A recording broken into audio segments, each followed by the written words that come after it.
نحمده ونصلي على رسوله الكريم أما بعد فقد قال الله تبارك وتعالى كما ورد في سورة الأعراف أعوذ بالله من الشيطان الرجيم بسم الله الرحمن الرحيم وإذ قالت أمة منهم لم تعظون قوما الله مهلكهم أو معذبهم عذابا شديدا قالوا معذرة إلى ربكم ولعلهم يتقون وقال عز وجل كما ورد في آخر سورة الأنبياء وإن أدري أقريب أم بعيد ما توعدون إلى قوله تعالى وإن أدري لعله فتنة لكم ومتاع إلى حين صدق الله العظيم. وعن سلمان الفارسی رضی اللہ تعالی عنہ قال قال رسول الله صلى الله عليه وسلم لا يرد القضاء إلا الدعاء ولا يزيد في العمر إلا البر رواه الإمام الترمذي رحمه الله. رب اشرح لي صدري ويسر لي أمري واحلل عقدة من لساني يفقهوا قولي. اللهم ربنا ألهمنا رشدنا وأعذنا من شرور أنفسنا. اللهم أرنا الحق حقا وارزقنا اتباعه وأرنا الباطل باطلا وارزقنا اجتنابه آمین یا رب العالمین. حضرات، اگر انسان اس بات پر غور کرے کہ انسانی زندگی کی سب سے یقینی شے کون سی ہے جس میں کسی شک و شبہ کی گنجائش نہیں، زندگی کی سب سے بڑی حقیقت موت ہے جسے ہم بھلائے رکھتے ہیں. اگر کسی عزیز کی نماز جنازہ پڑھتے ہیں تب بھی یہ خیال نہیں آتا کہ اس وقت ہم بھی ہو سکتا تھا کہ یہاں پر بجائے ان کے میرا لاشا ہوتا. کچھ تھوڑی سی تو ہوتی ہے. قبر میں جب اتارتے ہیں کسی عزیز کو تو کچھ نہ کچھ احساسات کے اندر کچھ حرکت ہوتی ہے، لیکن بس واپس آنے کے بعد پھر آدمی بھول جاتا ہے دوست. لیکن قرآن مجید نے لفظ یقین استعمال کیا ہے موت کے لیے. سورہ حجر کی آخری آیت ہے، حضور سے خطاب کر کے فرمایا وَاعْبُدْ رَبَّكَ حَتَّىٰ يَأْتِيَكَ الْيَقِينُ. اے نبی، آپ کو اپنے رب کی بندگی میں لگے رہیے، اس کی اطاعت میں، اس کی فرمانبرداری میں، یہاں تک کہ موت آ جائے. تو سب سے یقینی شے حیات انسانی کی موت ہے. اسی طرح اس کائنات کی سب سے یقینی شے قیامت ہے. کچھ عرصے پہلے تک جب سائنس آئی تھی، خاص طور پر نیوٹن کا دور تھا، آپ کو یاد ہوگا بہت سو کو جو اصول تھے میٹر از انڈسٹرکٹیبل، میٹر ڈسٹرائے نہیں ہو سکتا. عام گمان یہ تھا کہ کائنات ہمیشہ سے ہے، ہمیشہ رہے گی. یہ اس دور کا یہ تھا جو ذہنوں میں تصور تھا، جس کو نیوٹونین ایرا آف فزکس کہا جاتا ہے، فزکس کا نیوٹن کا دور. اور ویسے وہ بابا آدم ہے، ماڈرن فزکس کا باپ ہے، وہ اس میں کوئی شک نہیں، نیوٹن ہے. ڈاکٹر مائیکل ہارٹ کی کتاب کا کئی دفعہ تذکرہ میں نے کیا آپ سے. تاریخ انسانی کے 100 اشخاص چن لیے جنہوں نے تاریخ کے دھارے کو رخ موڑا، اور ان 100 میں پھر گریڈیشن قائم کی. A selection and gradation of the 100 most influential personalities of human history. Number 1 پر حضور کو لایا، نمبر 2 پر نیوٹن کو لایا. یہ ساری جو آپ دیکھ رہے ہیں سائنس کی ترقیاں اور اس کے اکتشافات، انکشافات، ایجادات، یہ سب جو ہے اس کا بابا آدم نیوٹن تھے. لیکن نیوٹونین فزکس کے اندر بہت سی خامیاں تھیں جو بعد میں واقع ہوئی ہیں، اور آج کا دور آئنسٹائن ایرا کہلاتا ہے. یہ تو اس وقت یہ تھا کہ میٹر انڈسٹرکٹیبل ہے. اب کہتے نہیں، میٹر تو ڈسٹرائے ہو سکتا ہے، it can change into energy at any time. اور آج تصور یہ ہے کہ اس کائنات کا آغاز بھی ایک خاص وقت پر تھا، بگ بینگ، جس کا ذکر کئی بار میں کر چکا ہوں، اور ایک وقت میں یہ کائنات پھر ختم ہو جائے گی. اور عجیب نقشہ سائنس آج وہی پیش کر رہی ہے جو قرآن مجید کی آیت میں ہے کہ اس دن ہم لپیٹ دیں گے آسمانوں کو، یوم نطوی السماء کطی السجل للکتب کما بدانا نعیدھا. یہ جس طریقے سے کہ پھل جڑی ہوتی ہے وہ اس طریقے سے پھیلتی ہے. پھل جڑی تو اس طریقے سے یونیورس پھیلی ہے، اس کی گیلیکسیز جو ہے پھیلی ہیں، اور پھر یہ ریورس ایکشن اسی طریقے سے ہوگا، یہ لپیٹ لیا جائے گا جیسے کہ پچھلے زمانے میں کتابوں کے تومار ہوتے تھے۔ کتابیں اس طرح کی نہیں ہوتی تھی مجلد جو آپ دیکھتے ہیں، بلکہ یہ کہ ایک کاغذ ہو گیا پورا لکھ لیا، اب یہاں پر کچھ گوند لگایا، دوسرا کاغذ لگا دیا، اس کو طے کر لیا، اب اس کے بعد تیسرا کاغذ یہاں لگا دیا، یہ طے کرتے چلے آ رہے ہیں۔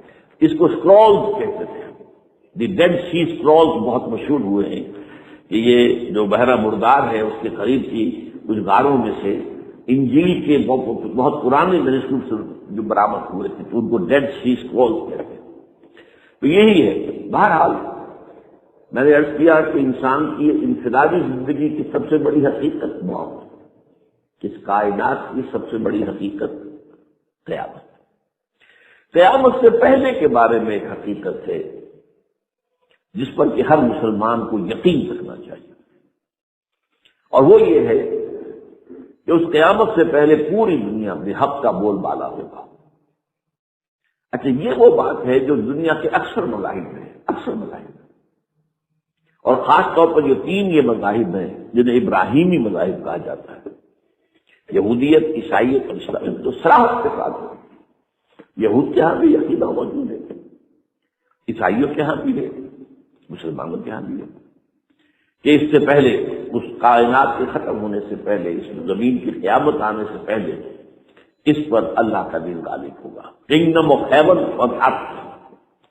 اور یہی بات حضرت مسیح نے کہی تھی اپنے اس وقت کے جن یہودیوں سے مخاطب تھے، ڈیپینڈ، توبہ کر دو، for the kingdom of heaven is heaven. اب جو وہ ہے آسمانی بادشاہ آیا چاہتی ہے، وہ آسمانی بادشاہ کی حضور کا ظہور صلی اللہ علیہ وسلم، جس سے کہ وہ آسمانی بادشاہ قائم ہوئی اور پھر پھیلی کتنے بڑے علاقے میں، لیکن بہرحال پوری دنیا میں نہیں پھیل سکی، وہ اس کے اسباب کیا تھے وہ اس وقت موجود نہیں ہے، لیکن پھیلنا ہے اس کو۔ اس سے قبل کیا ہونا ہے، یہ جو تیسری بات میں نے کہی ہے اس پر آپ کو یقین ہونا چاہیے، اس لیے کہ احادیث صحیح آتی ہے، قرآن مجید کا سورہ کبریٰ دلالت کرتا ہے اس پر کہ حضور کو بھیجا گیا غلبہ دین کے لیے، اور بھیجا گیا پوری نوع انسانی کے لیے، تو جب تک پوری نوع انسانی پر دین غالب نہ ہو، حضور کا مقصد بعثت ابھی مکمل نہیں ہے۔ اسی کو اقبال نے کہا تھا، وقت فرصت ہے کہاں، کام ابھی باقی ہے، نور توحید کا اتمام ابھی باقی ہے۔ یہ چمن معمور ہوگا نغمہ توحید سے، ایک وقت آئے گا کہ پورا یہ قرآ جو ہے نغمہ توحید کے ساتھ اس کا جو ہے گونج جائے گا، لیکن یہ ابھی تو نہیں ہوا ہے، نہ ہونا ہے۔ اس سے پہلے کا معاملہ ایک ہے کہ جس کی خبریں دی گئی ہے، اور وہ ہے کہ قیامت میں اس نظام دین حق کے غالب ہونے سے پہلے بڑی خوفناک جنگوں کا ایک سلسلہ ہے جس کی خبریں دی گئی۔ یہ یہود کے ہاں بھی ہیں خبریں موجود، عیسائیوں کے ہاں بھی ہے، جو بائبل کا آخری باب ہے ریولیشنز آف سینٹ جان، وہ کاشفات یوحنا ترجمہ کیا جاتا ہے، اور حضور کی احادیث میں بھی موجود ہے۔ ملاحم، باب الملاحم، یہ بہت سی کتابوں کے اندر باقاعدہ ابواب ہے، ایک باب، باب الملاحم، جنگوں کا باب۔ ان میں سے ایک جنگ وہ ہے جسے کہا ہے اس یوحنا کی مکاشفات میں آرمگدان، اور غالباً اسی کو حضور نے قرار دیا ہے الملحمۃ العظمیٰ، عظیم ترین جنگ، الملحمۃ الکبریٰ۔ تو یہ بھی یقینی چیزیں ہیں کہ جو ہونے والی ہے۔ یہ ملاحم کیوں ہو گیا، آپ اس میں اچھی طرح سمجھ لیجیے کہ اس میں ایک تو ہے عذاب اکبر جو آئے گا یہودیوں پر، ایک ہے عذاب اصغر جو آئے گا مسلمانوں پر۔ میں نے یہ آج سے 20 سال پہلے کتاب لکھی تھی، وہ جو مختلف، پہلے تو وہ نوائے وقت کے اندر کالم کی شکل میں شائع ہوئی تھی، پھر یہ کہ موجودہ اور سابقہ مسلمان امتوں کا ماضی، حال اور مستقبل، بہرحال جن کو بھی دلچسپی ہو وہ اسے کہیں سے حاصل کرنے، لائبریری سے، مکتبے سے مل جائے گی، پڑھے، تو اس میں ان تمام چیزوں کا میں نے تذکرہ کیا ہے۔ اس لیے کہ عذاب اکبر اس کو کہتے ہیں کہ کسی قوم کا نام و نشان مٹا دیا جائے۔ یہ عذاب اکبر آتا تھا صرف ان قوموں پر جن کے طرف رسول بھیجے گئے اور قوموں نے بحثیت مجموعی رسولوں کا انکار کیا، ان پر وہ عذاب آئے، اسے عذاب استیصال بھی کہتے ہیں۔ فقطع دابر القوم الذین ظلموا، ان کی جڑ کاٹ دی، ایک جڑ کاٹنا ہوتا ہے، ایک درخت کو کاٹنا ہوتا ہے. درخت کو کٹے گا تو پھر دوبارہ جڑ میں سے شاید وہ نکل آئے، لیکن نہیں، جڑ سے اٹھے گا. لا یرا الا مساکنہم. یہ عذاب جو ہے اب کسی قوم پر نہیں آ سکتا، اس لیے کہ اب کوئی رسول آئے نہیں، لیکن ایک قوم پر یہ تاریخ کے قرضے کی حیثیت سے موجود ہے، اور وہ قومی یہود ہے. ان کی طرف رسول بھیجے گئے حضرت عیسیٰ ابن مریم، رسولا الی بنی اسرائیل. اور انہوں نے یہ بات تو بہت دور کی تھی کہ مانتے انہیں اور ان پر ایمان لاتے. الٹا جو کچھ کیا ہے آپ کو معلوم ہے. انہیں ولد الزنا قرار دیا، جادوگر قرار دیا، واجب القتل قرار دیا، اپنے بس پر سے سولی پر چڑھوا کر دم دیا. حالانکہ بات ہوا یہ نہیں ہے، اللہ نے انہیں اس سے پہلے ہی زندہ اٹھا دیا آسمان پر، دوبارہ وہ آئے. بہرحال لیکن اس قوم کے اوپر وہ قرض، عذاب جو ہے وہ قرض ہے تاریخ کا، وہ قرض ادا ہوگا. حضرت مسیح علیہ السلام ہی آئیں گے دوبارہ، اور ان کے ہاتھوں اس امت کا خاتمہ ہوگا، ایک ایک فرد ختم ہو جائے گا. یہ جب میں نے یہ باتیں کہی تھی تو امریکہ میں یہودیوں نے بڑا شور مچایا. میرے خلاف جو ہے ان کی ایک مہم نکلی یہودیوں کی طرف سے کہ اس کی کتابیں وغیرہ، اس کے ویب سائٹ بند کرو، یہ جو ہے اینٹی سیمیٹک ہے، یہ کہتا ہے سب یہودی قتل ہو جائیں گے.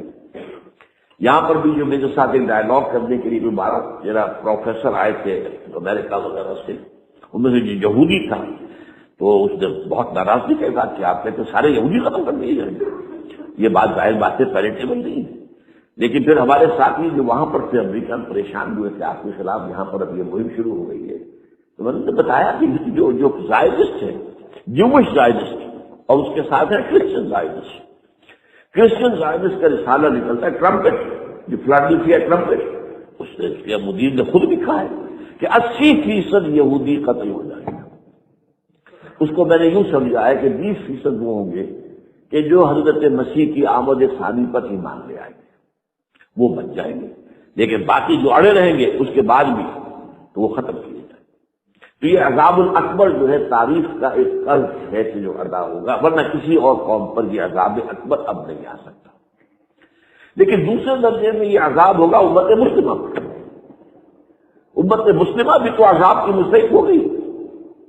وہ عذاب جو یہودیوں پر بہت پہلے آئے تھے، ضربت علیہم الذلۃ والمسکنۃ وباؤوا بغضب من اللہ، یہ تھا کہ نہیں تھا؟ حالانکہ انہوں تو یہ خیال تھا کہ we are the chosen people of the lord, ہم تو اللہ کی منتخب قوم ہے.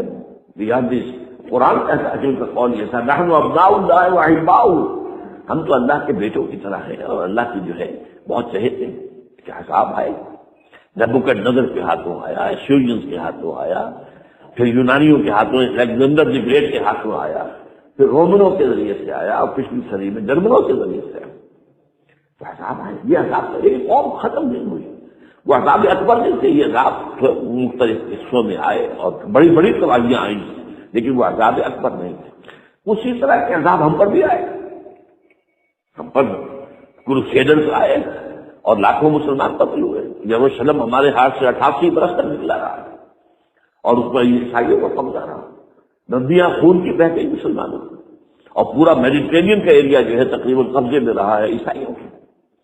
پورا یورپ اس وقت آیا تھا. یہ جو کروسیڈر 250 برس تک گزار گئے، waves after waves of the crusaders coming and attacking and conquering جس سٹیز کی جتنی بھی فلسطین وغیرہ کا علاقہ ہے اس کے اندر ان کا سارے اور شام کا علاقہ سارے. پھر آپ کو معلوم ہے ہمارے اوپر عذاب اس سے بھی بڑا، اس سے کئی گنا بڑا آیا. تاتاریوں کے ہاتھ کروڑوں کے قریب انسان جو مسلمان قتل ہوئے. پھر اس کے بعد آپ کو معلوم ہے کہ جب یہ یورپین کولونیلزم آ گیا، جیسے ان پر آئے تھے یونانی اور پھر رومی اور اب پھر جرمن، ہم پر آئے انگریز آئے، کہیں بلندیزی آئے، کہیں ڈچ آئے، کہیں ہسپانوی آئے، کہیں ہسانوی آئے، کہیں اسپینیڈز آئے، اور پورا کا پورا عالم اسلام ان کی زیر نگی آیا کہ نہیں آیا، دی کولونیل ایرا جسے آپ کہتے ہیں. تو وہ عذاب ابھی اس امت کے اوپر اور باقی ہے، ایک فرض ہے، اور وہ کیا ہے؟ یہ کولونیل ایرا جب ختم ہوا ہے، ہم آزاد ہونے شروع ہوئے. اب یہ ہمارے لیے ایک امتحان کا مرحلہ تھا بہت بڑا. آزاد ہو کر تم کیا کرتے ہو؟ پہلے تو ہم کہہ سکتے ہیں کیا کریں، ہمارے اوپر تو ہم تو مجبور ہیں، ہمیں غلام بنا لیا انگریزوں نے، آ کر ہمیں فرانسیسیوں نے غلام بنا لیا، ہمیں اطالیوں نے غلام بنا لیا. ان کی طاقت کے آگے ہم بے بس ہیں، لاچار ہیں. ٹھیک ہے، لیکن اب آزادی دے کر فینظر کیف تعملون، اب تمہیں آزادی دے کر پھر اللہ دیکھے گا تم کرتے کیا ہم نے۔ جو مسلمان قوم ملک آزاد ہوا اس نے یا تو اپنا قبلہ بنایا واشنگٹن کو یا بنایا ماسکو کو، کسی نے قرآن کو اپنا امام نہیں بنایا۔ دعائیں مانگتے ہیں وَاجْعَلْهُ لَنَا إِمَامًا وَنُورًا وَهُدًى، لیکن اس کو امام بنانا، اپنا امام بنانا، اس کے پیچھے چلنا، اس کے احکام کو نافذ کرنا، اس کی شریعت کی تنفیذ کرنا، یہ اس کی تہذیب، اس کا تمدن دیا ہوا، اس کا معاشی نظام دیا ہوا، اس کو قائم کرنا، زیرو۔ اس لیے بہت بڑے عذاب کے ہم مستحق ہیں۔ بات کڑوی ہے، اچھی نہیں لگے گی، لیکن میں یہ آج سے نہیں کر رہا ہوں، میں سن 80 سے یہ باتیں کر رہا ہوں، نوٹ کر دیجیے اس بات۔ البتہ اس میں یہ ہے کہ اس امت کا معاملہ سب کا ایک جیسا نہیں، لیسو سواء، جیسے سورہ آل عمران میں کہا گیا ہے کہ یہ اہل کتاب بھی سب ایک جیسے نہیں، ان میں بھی کچھ نہ کچھ نیک لوگ تھے، امت قائمۃ علی اللیل، راتوں کو کھڑے رہنے والے، عبادت کرنے والے موجود تھے۔ عیسائیوں میں احبار اور رہبان جو تھے وہ بڑے نیک لوگ تھے، اس وقت بھی موجود تھے، لیکن بحثیت مجموعی کا معاملہ کیا ہے اس کو دیکھنا پڑتا ہے، بحثیت مجموعی صورتحال کیا ہے۔ تو صورتحال کیا ہے کہ ہم نے کہیں بھی اللہ کے دین کو قائم نہیں کیا، مذہب تو ہے لیکن ظاہر بات ہے کہ جرم جو ہے تو پوری امت کا، لیکن سب برابر نہیں ہے۔ سب سے بڑے مجرم عرب مسلمان، کیوں؟ انہیں اللہ نے جو مقام دیا وہ کسی اور کو نہیں دیا، حضور ان میں سے تھے، یہ رتبہ بلند ملا جس کو وہی گیا، رسول عربی ہے۔ نمبر 2، ان کی مادری زبان میں اللہ کی کتاب موجود ہے، انہیں اس کو سمجھنے کے لیے کوئی نئی زبان پڑھنے کی ضرورت نہیں ہے، کوئی ہمارے لیے تو یہ صرف پڑھیں، نحو پڑھیں، یہ پڑھیں، وہ پڑھیں، سب کہیں جا کر اپنی آنکھ سے قرآن پڑھیں، وہ نہ ترجمہ پر گزارا کریں۔ ترجمہ ظاہر بات انسپائر نہیں کر سکتا آدمی، ترجمہ تو سیکنڈ ہینڈ نالج ہے۔ جب آپ ترجمہ پڑھ رہے ہیں تو گویا کہ آپ اس مترجم کی آنکھ سے پڑھ رہے ہیں، اپنی آنکھ سے تو نہیں پڑھ رہے، لہٰذا سب سے بڑا عذاب تو ان پر آنا ہے۔ وہ جو میں بیان کر چکا ہوں گریٹر اسرائیل کے قیام کا معاملہ کیا ہے، تباہی تو انہیں ملکوں پر آئے گی نا، وہ شام ہے، عراق ہے، اس کے لیے پہلا قدم اٹھایا تھا، ابھی تو اس کو ناکام بنا دیا ہے اللہ تعالیٰ کی جو بھی حکمت ہے۔ جو عراق پر حملہ تھا وہ اصل میں اس لیے تھا کہ گریٹر اسرائیل کی طرف پہلا قدم تھا۔ شہرون نے کہہ دیا تھا یہ جو پڑا ہوا ابھی کہیں مرا نہیں ہے، اس نے کہا تھا جیسے یہ صدام کی حکومت ختم ہوئی ہے، اس کے مجسمے گرائے گئے ہیں کہ ان قریب عراق پر ہمارا قبضہ ہوگا، یہ اصل میں تھا اس گریٹر اسرائیل کی طرف پہلا قدم۔ لیکن بات ہونا نقشے جو اب آ رہے ہیں دنیا میں اب تو بہت عام ہو گیا، 1906 سے 2006 سے چھپا ہوا نقشہ ہے وہ، اور ہمارے اخبارات میں اس کا آدھا ابھی آیا ہے، باقی آدھا تو یہ نہیں ہے، باقی آدھا ہے مڈل ایسٹ سے متعلق، وہاں جو نئی تقسیم ہونی ہے، عراق کے 3 حصے ہونے ہیں، ایک حصہ کردستان کے ساتھ مل جائے گا، وہ گریٹر کردستان، ایران کا کردستان، عراق کا کردستان، ترکی کا کردستان ملا کر ایک کردستان، جیسے ہمارے یہاں پاکستان کا بلوچستان، افغانستان کا بلوچستان اور ایران کا بلوچستان ملا کر گریٹر بلوچستان بنے گا۔ یہ نقشہ تو اس میں دیا گیا ہے جو اب اخبارات میں چھپے، وہ اگلا حصہ جو ہے وہ میں آپ کو بتا رہا ہوں، اور جو سعودی عرب کے ٹکڑے ہوں گے کہ چھوٹی سی ریاست بنا دی جائے گی مکہ مدینہ شہروں کے اوپر مشتمل، یہ ویٹیکان ہوگا، جیسے ویٹیکان سٹی ہے روم کے اندر، یہ عیسائیوں کا ایک بڑا مرکز ہے، تو ایک چھوٹی سی حکومت اسے کہتے ہیں، علیحدہ ہے، وہاں اطالوی حکومت کا قبضہ نہیں ہے، وہاں پہ ان کی اپنی حکومت ہے، پوپ کی حکومت ہے۔ ایسے ایک ویٹیکن گویا کہ ایک مسلم ویٹیکن بنا دیا جائے گا مدینہ، یہ ان کے نقشے ہیں، یہ نہ سمجھے کہ ایسا ہوگا تو اللہ جانتا ہے، لیکن یہ کہ جو ہوگا وہ تو میں نے کئی دفعہ کہا تو اللہ کو معلوم ہے، یمکرون و یمکر اللہ، وہ اپنے سے چالے چل رہے ہیں، اللہ آپ کی چال چل رہا ہے، لیکن نقشوں کی ہے۔ بہرحال اس میں جو بھی ہے یقیناً ایک حد تک کامیابی انہیں ہوگی جس کی خبریں ہمیں دی گئی۔ گریٹر اسرائیل ایک دفعہ قائم ہوگا، سعودی عرب سے بھی شمالی حصہ لے لیا جائے گا، مدینے میں داخل نہیں ہو سکیں گے بس۔ اچھا مکے کو وہ کلیم نہیں کرتے، مکے سے انہیں کوئی سروکار نہیں، لیکن یہ کہ مدینے کو وہ کہتے ہیں یہ ہمارا آ گیا، ہمیں یہاں سے نکالا گیا تھا، اور وہاں لیکن حدیث میں ہے کہ مدینے میں داخل نہیں ہو سکے گا دجال اور اس کی جو فوج ہے، لیکن باقی شام، عراق، فلسطین، لبنان اور ترکی کا جنوبی حصہ اور مصر میں جو ہے یہ سینائی پیننسلا کے ساتھ ساتھ سارا وہ خود رو رہے ہیں ابھی تک یہودی کہ کیوں واپس کر دیا سینائی پیننسلا۔ 1967 وار میں ہم نے جیتا تھا اسے، بعد میں وہ اسحاق ریبن اور یاسر عرفات کے درمیان دوستی کروائی تھی کلنٹن نے، جس کے نتیجے میں وہ واپس آیا، واپس لے کے لیے کہ وہ واپس لے گئے، اور اس کے علاوہ جو فرٹائل علاقہ ہے نائل کے ڈیلٹا کا وہ بھی ان کی شامل ہے۔ تو یہ ظاہر بات ہے جب یہ ہوگا تو بڑی تباہی آئے گی، اس میں تو کوئی شک ہی نہیں۔ تو سب سے بڑی تباہی مسلمانوں نے عرب پہ آئی ہے، کیوں مشکل انہوں نے اس کے باوجود کہ قرآن ان کی اپنی زبان میں ہے، انہوں نے اس قرآن کو اپنا امام نہیں بنایا۔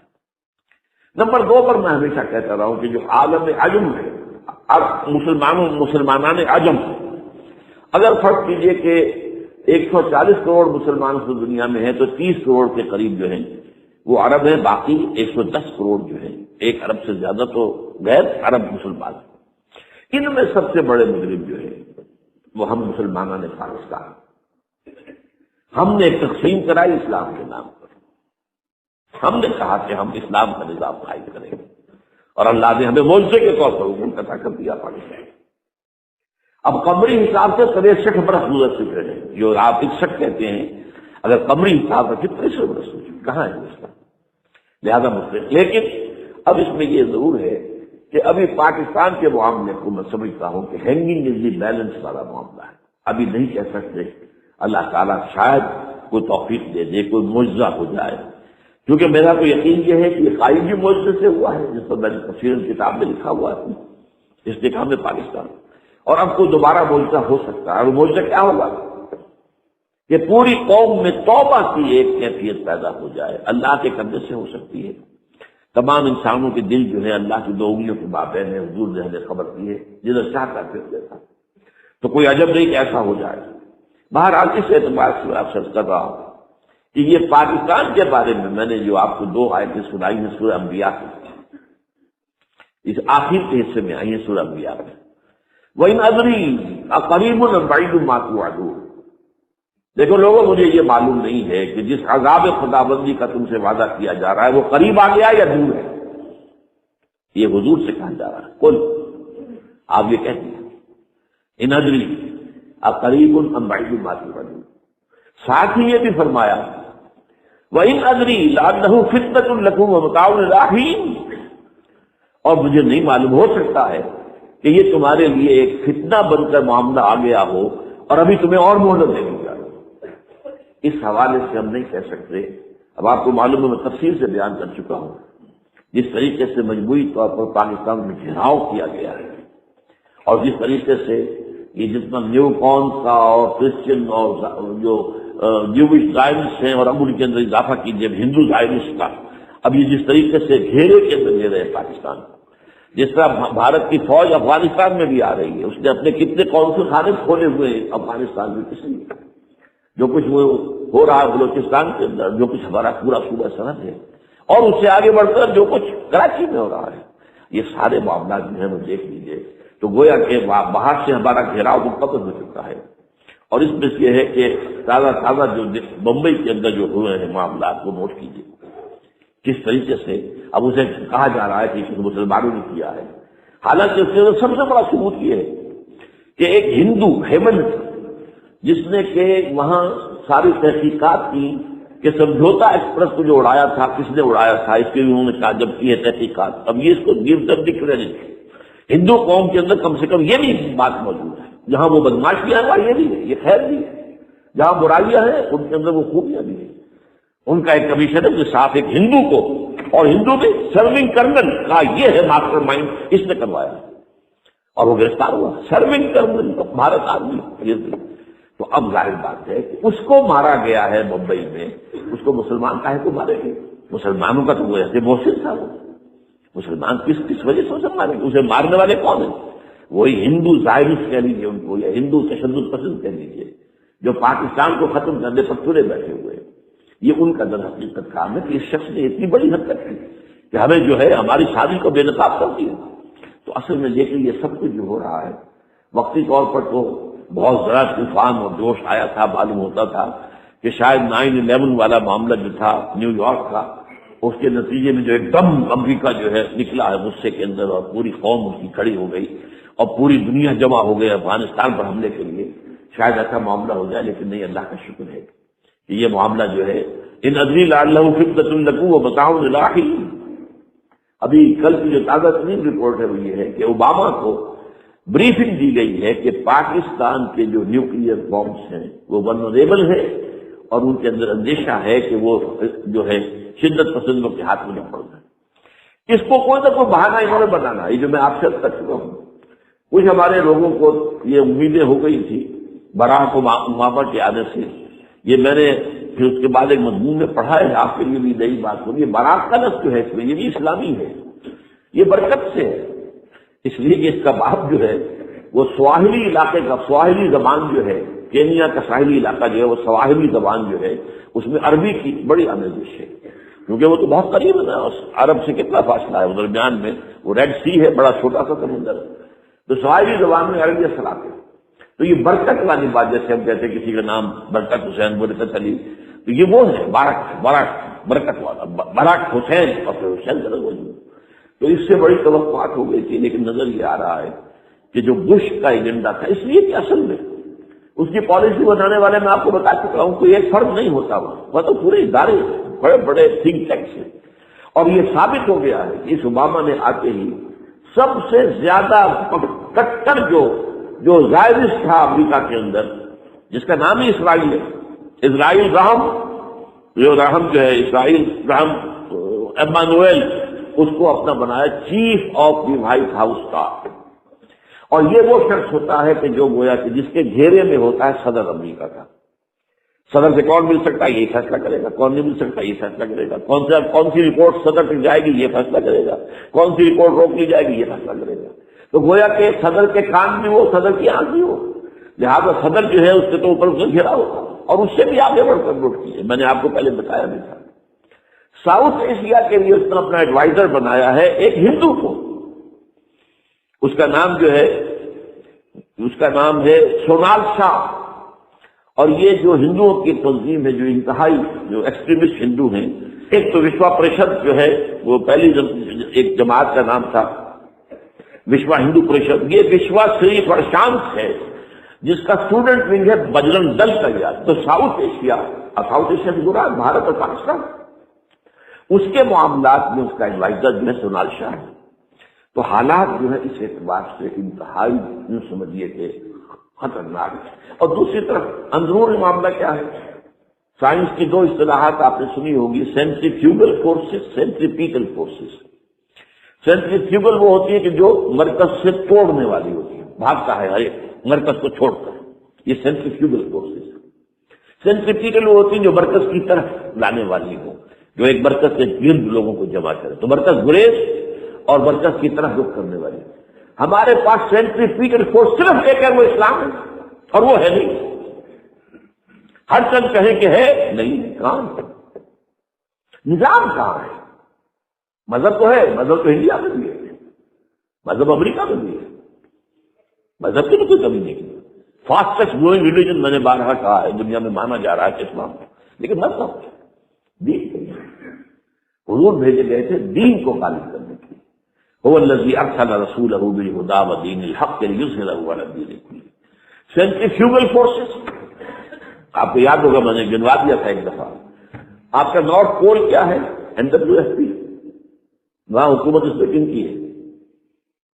وہ اسد یار ولی، جس کا دادا جس نے پاکستان میں دفن ہونا گوارا نہیں کیا، جن کا پختہ موقف یہ ہے، اس کے باپ کا بھی ولی خان کا یہ تھا کہ انگریز نے بنایا ہے پاکستانی، انگریز کا بنایا ہوا ہے، یہ انگریزی سازش کے نتیجے میں وجود میں آیا،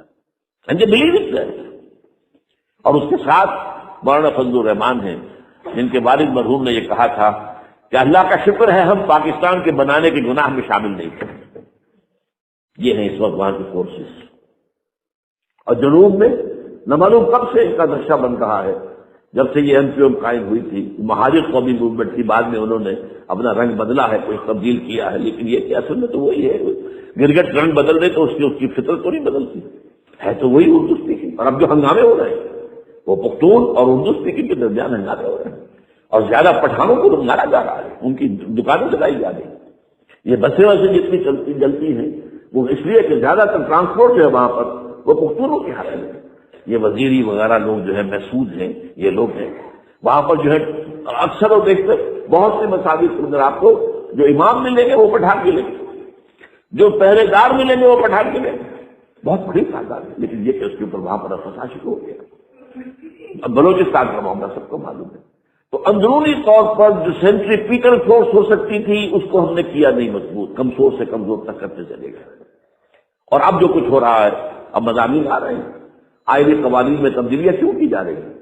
یہ جو اب جو کانفرنس ہوئی تھی جو UNO کے اندر بیجنگ +5 کانفرنس، جو بات اس میں طے ہو اس میں یہ تھا طلاق کے معاملے میں مرد اور عورت کو بالکل برابر کر دیا جائے۔ اب وہی کر رہے ہیں آپ، یہ سواری آئی گائے کے لیے، جیسے مرد طلاق دے سکتا عورت بھی طلاق دے سکتا۔ اسلام میں یہ نہیں ہے۔ اسلام میں یہ ہے کہ عورت طلاق لے سکتی ہے، دے نہیں سکتی۔ وہ لے گی یا تو شوہر سے خود کہے بھائی تم مجھے آزاد کر دو، تم نے مجھے مہر دیا تھا میں واپس کرتی ہوں، یا یہ آدھا لے لو، یا یہ ہے کہ وہ اپنے بڑوں سے بزرگوں سے اور اس کے بڑوں بزرگوں کو بیچ میں ڈالے یا عدالت میں جائے۔ عدالت اگر کو قائل کر دے گی کہ عدالت کے واقعی اس کے معاملات ان کے صحیح اب نہیں جیت سکتے، وہ سپریٹ کر دیں گے۔ وہ ایک ہے خلا لی جا سکتی ہے، طلاق دی نہیں جا سکتی، یہ فرق رکھا گیا۔ اسلام میں مرد اور عورت اسینشلی برابر ہے، as human beings they are equal, کوئی فرق نہیں، کوئی اونچا نہیں کوئی نیچا نہیں۔ جو بھی انسان کے اندر شرف انسانیت ہے، اشرف المخلوقات ہونے کا جو مقام حاصل ہے وہ مرد کو بھی عورت کو بھی، ان میں کوئی فرق نہیں۔ لیکن جب ایک مرد اور ایک عورت مل کر ایک خاندان کی بنیاد ڈالتے ہیں اب وہ برابر نہیں۔ الرجال قوامون علی النساء، کوئی بھی انسٹیٹیوشن ہو اس میں دو برابر کے سربراہ نہیں ہو سکتے، دونوں کا اختیار ایک جیسا ہو تو کیسے چلے گی گاڑی؟ چل ہی نہیں سکتی۔ آپ ڈائریکٹر جو ہے 100 بنا لیں، مینیجنگ ڈائریکٹر ایک ہوگا، ظاہر بات ہے دو تو نہیں ہو سکتے۔ لہٰذا انسٹیٹیوشن فیملی کے لیے اسلام نے جو نظام دیا ہے، یہی طلاق کا معاملہ ہے، وراثت کا معاملہ ہے، عورت کے ذمہ کچھ اور کام لگائے ہیں، مردوں کے ذمہ کچھ اور کام لگائے ہیں۔ مرد ذمہ دار ہے، کفیل ہے، لہذا وراثت میں والد کے طرف سے 2 حصہ ملتا ہے۔ لڑکی کی کوئی ذمہ داری ہے ہی نہیں، وہ تو بلکہ شادی بھی ہوگی تو شوہر سے مہر لے گی، لڑکا شادی کرے گا تو مہر دے گا۔ تو یہ تمام چیزیں جو ہے آرٹیکولیٹڈ ہیں، یہ ایک دوسرے کے ساتھ منطقی طور پر جڑی ہوئی ہیں، اور وہ جو ہے تباہ کرنے تک چلے ہوئے ہیں ہمارے خاندانی نظام کو، عورت اور مرد کو برابر کر دیا۔ یہ سارا، اور اس سے پہلے جو آیا تھا معاملہ وہ بھی تقریباً یہ ہے کہ زنا کے معاملے سے جو خوف ہو سکتا تھا عورت کو وہ ختم ہو جائے، اس لیے کہ عورت کا معاملہ کیا ہے، اگر زنا سے حمل رہ گیا تو اس کا ثبوت تو آ گیا، کوئی اور گواہ ہے یا نہیں ہے، حمل کہاں سے لائی ہوتی، ٹھیک ہے، کیا کر دیا۔ پرچہ بھی درج نہیں ہو سکتا اس کا جب تک کہ 4 چشمدید گواہ جا کر کسی مجسٹریٹ کے سامنے گواہی نہ دیں کہ ہم نے اپنی آنکھوں سے دیکھا ہے، تب پرچہ درج ہوگا، تحقیق اس کے بعد ہوگی۔ یہ کہاں ہوگا؟ اس کا مطلب ہے وہ خوف ختم، جو خوف ہو سکتا تھا جو عورت کو روکتا ہے۔ ایک تو یہ کہ ہمارے ہاں وہ جو بھی آبادی کا معاملہ تھا اور یہ برتھ کنٹرول کے معاملے نے آ کر خوف ختم کیے تھے، حمل سے بچ جاؤ گی، اور اس کی باقاعدہ جو ہے امریکہ میں یورپ میں تعلیم دی جاتی ہے، ٹین ایجرز کو اسکولوں کے اندر سکھایا جاتا ہے کہ تم جو چاہو کرو، لیکن یہ کہ یہ ذرا یہ احتیاط کرو، بس اللہ نہ حسن وہی اسی زمین پر ہماری تصویر کو جانا چاہیے۔ اب یہ دونوں نقشے ایسے ہیں کہ جس کے نتیجے میں جیسا کہ میں نے عرض کیا محسوس ایسا ہوتا ہے، یہ میں ابھی کہہ رہا ہوں، میں یقین سے نہیں کہہ سکتا، وہی نظری لعلہ فتنۃ لکم ومتاع الی، ہو سکتا ہے ہوپنگ اگینسٹ ہوپ، ہو سکتا ہے کوئی معجزہ آ جائے اللہ تعالیٰ کی طرف سے، جیسے کہ پہلے معجزہ آیا تھا تو خدایا آن کرم بارے دیگر کو نئے اللہ دوبارہ بھی معجزہ دکھا، اور ان تمام شکتیوں سے ان تمام سے ہمیں گزار کر اس کا امکان موجود ہے، امکان کو مٹی میں نفی نہیں کر سکتا، اس لیے کہ اللہ کی قدرت ہے، یخرج الحی من المیت، مردے سے زندہ کو برآمد کرتا ہے۔ ایک قوم مر چکی ہو اس میں سے ایک زندہ قوم برآمد ہو جائے، جیسا کہ میں نے پچھلے سال کے 9 مارچ کے بعد سے تحریر کری تھی، جو وہ کلا کے میں نے کہا تھا کہ مجھے یہ گمان ہوا کہ میں یہ سمجھ بیٹھا تھا کہ یہ قوم بالکل مر چکی ہے، لیکن نہیں، جان ہے۔ یہ میں اس سے پہلے یہ جملہ کہا کرتا تھا it's no use whipping the dead horse، لیکن میں نے کہا نہیں، جان ہے اس میں۔ کہ ہمارے ہاں کا پڑھا لکھا طبقہ، تعلیم یافتہ لوگ، انہوں نے جو سختیاں جھیلی ہیں، جس طریقے سے مصائب برداشت کر کے انہوں نے تحریک کو برقرار رکھا اب تک رکھا ہوا ہے، یہ بہت بڑا کارنامہ ہے، اور اسے معلوم ہوتا ہے اس سے کچھ نہ کچھ امید کی کوئی کرن پھوٹتی نظر آتی ہے۔ لیکن باقی جو لوگ کہتے ہیں کہ نہیں بس یہ تو بنا ہے اللہ کے حکم سے جا قائم رہے گا، ان سے میں کہا کرتا ہوں کہ وہ اللہ کی سنت سے واقف نہیں ہے۔ اللہ کی سنت سزا کی بھی تو ہے نا، اللہ تعالیٰ رسی دراز کرتا ہے ایک دم کھینچ بھی لیتا ہے، یہ بھی اللہ کی سنت ہے، مہلت دیتا ہے پھر ایک دم جو ہے ایک وقت کے اوپر آ کر فیصلہ بھی کر دیتا ہے۔ تو آج ڈرتے رہنا چاہیے، کچھ پتہ نہیں ما غرک بربک الکریم، یہ قرآن مجید میں یہ مضمون کئی بار آیا ہے کہ لوگوں کو بعض اوقات شیطان جو ہے یہ دھوکہ، اللہ بڑا کریم ہے، بڑا غفور ہے، بڑا رحم کرنے والا، بھائی وہ کریم ہے، غفور ہے، لیکن منتقم بھی ہے۔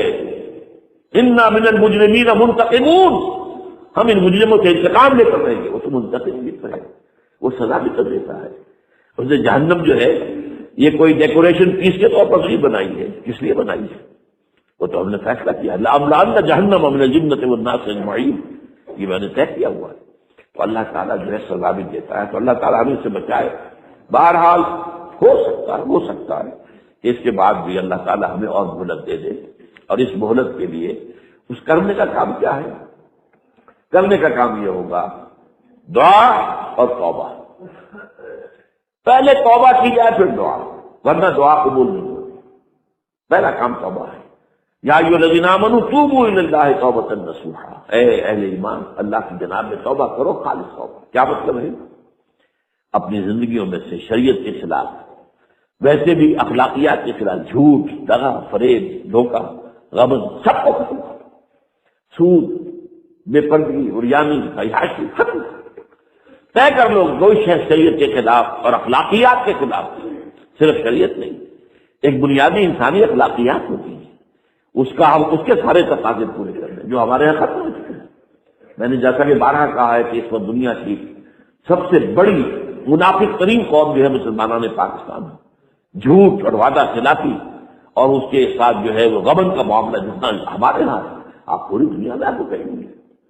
تو اس لیے پہلے توبہ کی جائے اور پھر دعا کی جائے۔ اس لیے میں نے آپ کو حدیث سنائی کہ اللہ کے فیصلے کو بھی کبھی کبھی دعا جو ہے لوٹا دیتی ہے، لیکن وہ دعا کب ہو؟ جب آپ نے اللہ کے ساتھ اپنا معاملہ صحیح کر لیا ہو۔ فرمایا حضور نے، جو میں نے ترمذی کی روایت آپ کو سنائی، لا يرد القضاء الا الدعاء، اللہ کا فیصلہ بھی کبھی کبھی اللہ تعالیٰ کسی فیصلے کو مؤخر کر دیتا ہے۔ حضرت یونس علیہ السلام کی قوم پر اللہ کا فیصلہ آ چکا تھا، عذاب کے آثار شروع ہو چکے تھے، بری قوم نے توبہ کی، اللہ تعالیٰ نے عذاب کو جو ہے وہ وہاں سے ہٹا لیا ان کے سروں پر سے، اور ایک مدت تک کے لیے انہیں مہلت وسیع دی۔ تو اس کے لیے تو یہ ہے کہ توبہ کی جائے اور دعا کی جائے، اور اس میں یہ ہے کہ اس میں توبہ کا ایک حصہ لازماً یہ ہونا چاہیے کہ ہم طے کر لیں کہ اللہ اب مجھے اپنی بہترین توانائیاں، اپنی قوتیں، صلاحیتیں، وسائل خرچ کرنے ہیں اور تیرے دین کو قائم کرنے ہیں۔ اس کے لیے کسی نہ کسی جماعت کے اندر جس کو بھی آدمی سمجھے کہ ہاں یہ بہترین جماعت ہے، یہ صحیح ترین جماعت ہے، یہ واقعی اسلام کو قائم کرنے کے لیے کام کر رہے ہیں، واقعی اس طریقے سے کر رہے ہیں جس طریقے سے وہ ہو سکتا ہے اگر آپ اس پر، لیکن لازم سمجھیں لا اسلام الا بالجماعہ، کوئی اسلام نہیں ہے جماعت کے بغیر۔ یہ حضرت عمر رضی اللہ تعالیٰ عنہ قول ہے، اور حضور کی حدیثیں تو میں نے 12 آپ کو سنائی ہیں۔ انی آمرکم بخمس اللہ امرنی بہن بالجماعۃ والسمع والطاعۃ والہجرۃ والجہاد فی سبیل اللہ، میں تمہیں 5 باتوں کا حکم دے رہا ہوں، اور یہ 5 باتیں وہ ہیں جس کا اللہ نے مجھے حکم دیا، جماعت، سب و طاعت اور جہاد و ہجرت، یہ 5 باتیں۔ تو اس لیے توبہ کے اندر یہ لازمی جز ہونا چاہیے کہ اب ان صلاتی و نسکی و محیای و مماتی للہ رب العالمین، یہ فیصلہ کر لیجیے۔ اس کے بعد یہ ہے کہ اللہ تعالیٰ اس پر استقامت عطا فرمائے، اس کی بھی خود دعا کیجیے کہ اللہ اب تو نے مجھے یہ ہدایت دے دی ہے، تو اب لا تزغ قلوبنا بعد إذ هديتنا وهب لنا من لدنك رحمة إنك أنت الوهاب۔ ایک دوسری آخری بات میں آج آپ سے کہہ رہا ہوں ڈرتے ڈرتے، اگر خدا نہ خواستہ خاکم بندہ ہو جائے، اگر پاکستان کے لیے بھی اللہ تعالیٰ کی طرف سے آخری سزا کا فیصلہ ہو گیا ہو، جس کے چرچے ہیں چلیے بربادیوں کے مشورے ہیں آسمانوں پر، وہ آسمان اوپر کے آسمان اور زمین کے آسمان بھی تو ہیں نا، یہ امریکہ، یہ وائٹ ہاؤس، یہ پینٹاگون، یہ جو ہے اسٹیٹ ڈپارٹمنٹ، یہ سب کیا ہے؟ نیٹو کا ہیڈ کوارٹر، یہ ساری چیزیں کیا ہیں؟ تو تیری بربادیوں کے مشورے ہیں آسمانوں میں، اور اس کے لیے خبریں وہ دیتے آ رہے ہیں۔ بہت سے لوگ کہتے ہیں یہ خواب خواہ کے ہیں ان کے، یہ ہمارا صرف ہماری بددلی پیدا کرنے کے لیے نہیں، لیکن یہ کہ جو کچھ انہوں نے نقشے بنائے تھے وہ نقشے تو پورے ہوتے ہوئے آئے۔ 1897 میں یہودیوں نے جو فیصلے کیے تھے، 20 برس کے بعد بالفور ڈیکلریشن کی شکل میں وہ فیصلہ آ گیا، یہودیوں کو فلسطین میں آبادی کا حق دے دیا گیا، بالفور ڈیکلریشن 1917، اونلی 20 ایئرس۔ اس کے 20 سال بعد 48 میں اسرائیل قائم ہو گیا۔ کوئی تصور کر سکتا تھا 20ویں صدی کے اندر یہودیوں کی حکومت قائم ہو جائے گی دنیا میں؟ کہیں امکان کوئی نہیں تھا۔ پوری دنیا میں پھر ادھر ادھر پھیلے ہوئے منتشر، جسے وہ ڈائسپورا کہتے ہیں، اور یورپ میں تو شدید نفرت تھی ان سے، لیکن یہ کہ جس طرح انہوں نے رفتہ رفتہ وہاں پر قدم جمائے ہیں، جس طرح ان کو اپنے قابو میں لیا ہے، جس طرح انہوں نے مذہبی تقسیم پیدا کی ہے، کیتھولکس کی اور پروٹیسٹنٹس کو اعلی کار بنایا ہے، سیکولرزم اور اس کے بعد سود پر مبنی معیشت کا نظام وہاں نافذ کیا ہے، بینک کا نظام قائم کیا ہے، ای بلوک ای فکر چالاکی یہودیوں کا قائم کرتا ہے یہ بینک کا نظام، اور سب سے پہلا بینک انہوں نے انگلینڈ میں قائم کیا تھا۔ تو ان کی جو باتیں ہیں وہ تو پوری ہو رہی نظر آ رہی ہیں، ان کے نقشے جو ہیں ان کے سامنے آ رہے ہیں ہمارے۔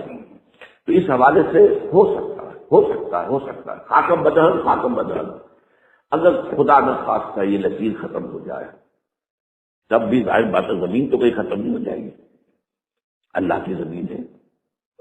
کیا پاکستان نہ بنتا تو ہمارے ذمہ نہیں تھا کہ اللہ کے دین کو دنیا میں قائم کرنے کی جدوجہد کرتے؟ وہ تو بحیثیت مسلمان ہمارا فرض ہے۔ کیا حضور اکثریت میں تھے عرب میں؟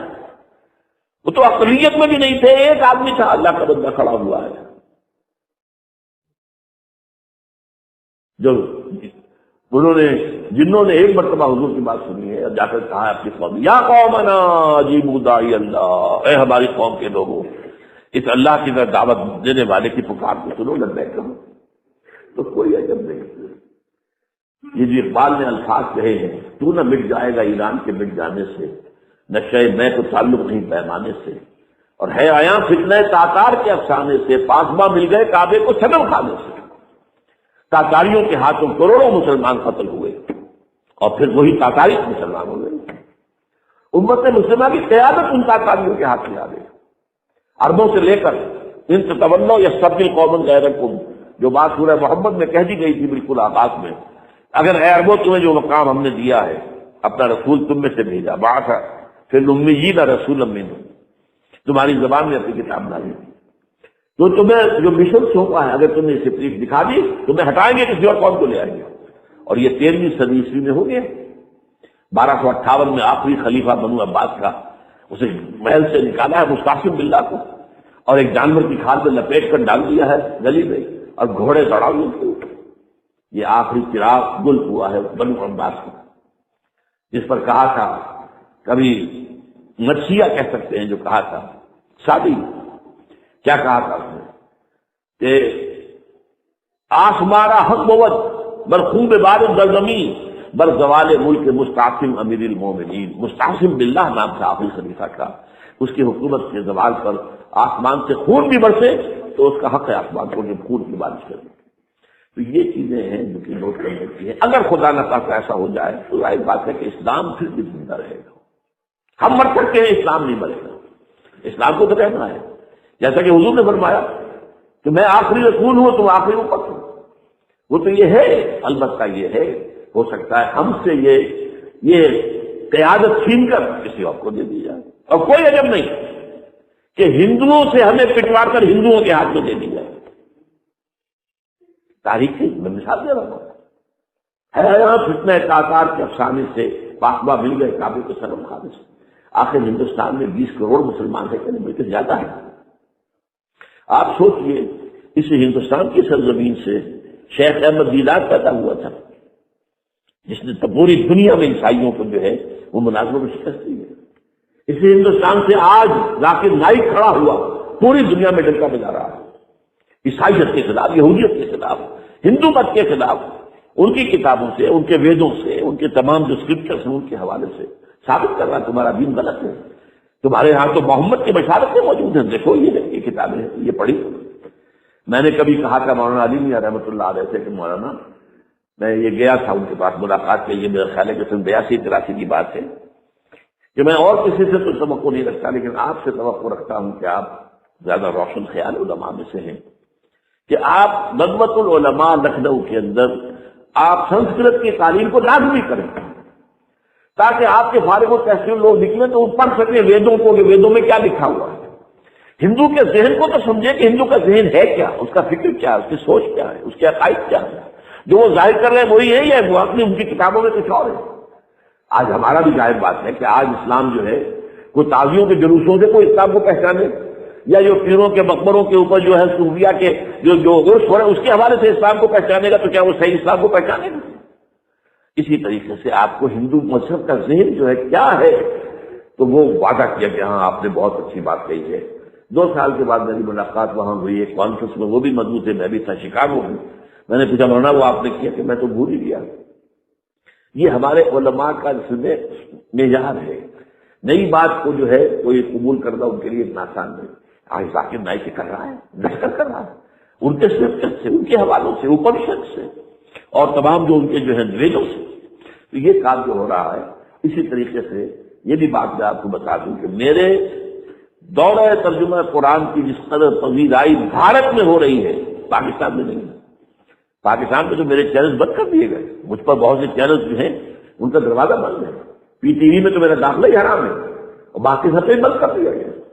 ایک جو ہے ہمارے ہاں ایک مائنورٹی کمیونٹی ہے وہ اتنی زوردار ہے اور ظاہر بات ہے ایجپشنس ویلیو اگر زیادہ ہے تو وہی چیز دنیا میں چلتی ہے، آپ کو معلوم ہے بند کرا دیا انہوں نے کچھ عرصے کے لیے ذاکر کا پروگرام بھی ممبئی میں بند کرا دیا تھا لیکن وہاں تک کھل گیا، اس لیے کہ کم سے کم ذاکر نے پچھلے دنوں کہا ہے ایک کانگریس ایک اپنے اجلاس کے اندر، اور یہ عجیب بات ہے اس سے پہلے اس نے کبھی کوئی سیاسی بات نہیں کی لیکن یہ بات کہی ہے کہ پہلے تو کہا جاتا تھا ہندوستان میں کہ مسلمان تعلیم حاصل نہیں کرتے، جاہل ہیں اس لیے پیچھے رہ جاتے ہیں، اور آج جب مسلمان آگے آگے آئے تعلیم میں تو آئی ٹی کے میدان میں دروازہ بند کر دیا گیا مسلمانوں کا۔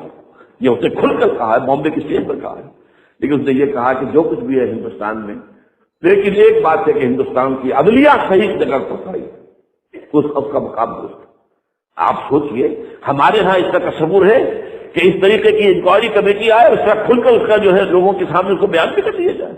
ہمارے ہاں تو کسی انکوائری کمیٹی کی رپورٹ آج کے سامنے آتی ہی نہیں، سب بات کوئی کمیٹی جو بھی کچھ ہو جائے اس کے بعد کسی کو پکڑنا، سرونگ کرنیل کو پکڑ دیں تو عدلیہ قائم ہے۔ جیسے کہ کبھی چرچل نے کہا تھا جب بے انتہا تباہی ہو گئی تھی سیکنڈ ورلڈ وار میں اور لوگ آئے کہ برباد ہو گئے، تباہ ہو گئے، یہ ہو گیا وہ، اس نے کہا یہ بتاؤ کہ برطانیہ میں عدالتیں کام کر رہی ہیں کہ ہاں، بس ٹھیک ہے، پھر یہ ملک قائم رہے گا۔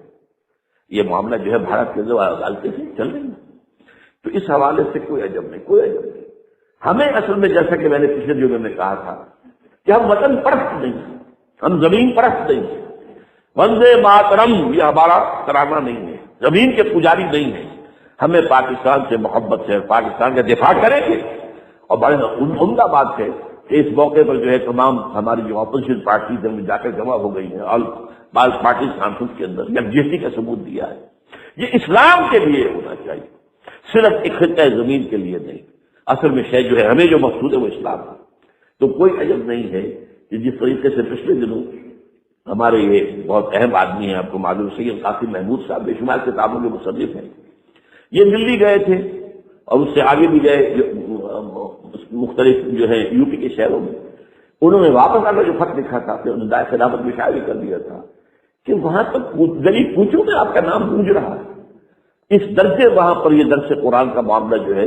اور اگر آپ نے کبھی پیس ٹی وی پر وہ دیکھے ہوں میرے 10 لیکچر جو میں دیکھ کر آیا تھا آج سے 4 سال پہلے، 15,000 افراد، اور یہ کہنے میں 15,000 نہیں ہے ورنہ تو اسے 50,000 کا بھی کہا جا سکتا ہے مجمع کو، وہ تو گنتی اس لیے ہے کہ کرسیاں رکھی گئی تھی 15,000 اور ساری کرسیاں فل تھی اور بھی لوگ کھڑے ہوئے تھے 15,000 پلس۔ کہیں پاکستان میں تو آج تک یہ بات نہیں ہوئی ہے، لیکن کوئی عجب نہیں، قرآن مجید میں سورہ انعام میں نقشہ کھینچ لیا گیا، حضور سے کہا گیا اے نبی آپ مایوس اور بددل نہ ہو، اگر یہ مکے والے ہماری اس کتاب قرآن کی قدر نہیں کر رہے تو ہم نے ایک قوم کو تیار کر رکھا ہے جو اس کی ناشکری نہیں کریں گے، ناقدری نہیں کریں گے۔ ان یکفر بہا ہؤلاء، اگر یہ لوگ مکے والے آپ کی قوم اگر یہ کفران نعمت کرے گا قرآن کا، تو ہم نے ایک اور قوم کو تیار کر رکھا ہے، وَقَّلْنَا بِهَا قَوْمًا لَيْسُوا بِهَا بِكَافِرِينَ، وہ اس کی ناقدری نہیں کریں گے۔ اب دیکھ لیجیے معجزہ کیا ہوا، مدینے میں تو حضور کا قدم مبارک بھی نہیں پہنچا، وہاں انقلاب آ گیا۔ آپ کے دو ادنا خادم، ادنا شاگرد گئے ہیں، اور مصعب بن عمیر اور عبداللہ بن ام مکتوم جو نابینا تھے رضی اللہ تعالیٰ عنہ، اور وہاں انقلاب آ گیا، دونوں قبیلے ایمان لے آئے، ساری ان کی جو ٹاپ کی لیڈرشپ تھی ایمان لے آئی، اور وہ یثرب جو ہے مدینہ النبی بن گیا، وہ دارالہجرت بن گیا، تو کوئی عجب نہیں ہے۔ تو ہمیں تو چمٹے رہنا اسلام کے ساتھ، اور اس کے لیے اپنی جد و جہد کو جاری رکھنا ہے، اور اس ملک کے اندر بھی ہر خیر کی بات کی دعوت دیتے رہیں گے، مشورے دیتے رہیں گے۔ البتہ یہ ہے کہ لوگ کہہ سکتے ہیں کہ تم کس قوم کو، یہ تو ختم عذاب ہونے والا ہی ہے، بس کس کو ڈرا رہے ہو؟ تو اس لیے میں نے آیت پڑھی تھی، اذ قالت امۃ منہم لم تعظون قوما اللہ مہلکہم او معذبہم عذابا شدیدا، جبکہ ایک قوم نے کہا کیوں ان کو وعظ کہہ رہے ہو، کس لیے، کچھ حاصل نہیں، اب ان پر تو اللہ کا عذاب آ کر ہی رہے گا، اور عذاب علیم آ کر رہے گا۔ تو انہوں نے جواب دیا، قالوا معذرۃ الی ربکم، ہم اپنے رب کے حضور میں جا کر معذرت تو پیش کر سکیں گے، اے اللہ ہم چمٹے رہے تیرے دین کے ساتھ، اے اللہ ہم نے اپنے آپ کو وابستہ کیے رکھا، اپنی بہترین صلاحیتیں اور قوتیں اور اپنی توانائیاں خرچ کی، اے اللہ اس کام کے لیے۔ اور یقین کرو کہ میں نے شروع میں کہا تھا آپ سے، موت اور قیامت، اور دو مرتبہ آیا ہے قرآن کے بارے میں، ان ھذا لہو الحق الیقین، انہ الحق الیقین، یہ حق الیقین، یقین کا حقدار جو ہے وہ قرآن۔ تو کیا پتہ یہ جو یقین ہے اللہ کی کتاب کی شکل میں، اس سے کسی اور جگہ پر انقلاب آ جائے، کوئی بعید نہیں، کہ اللہ تعالیٰ کے فیصلے ہوتے ہیں۔ اقول قولی ھذا واستغفر اللہ لی ولکم ولسائر المسلمین والمسلمات۔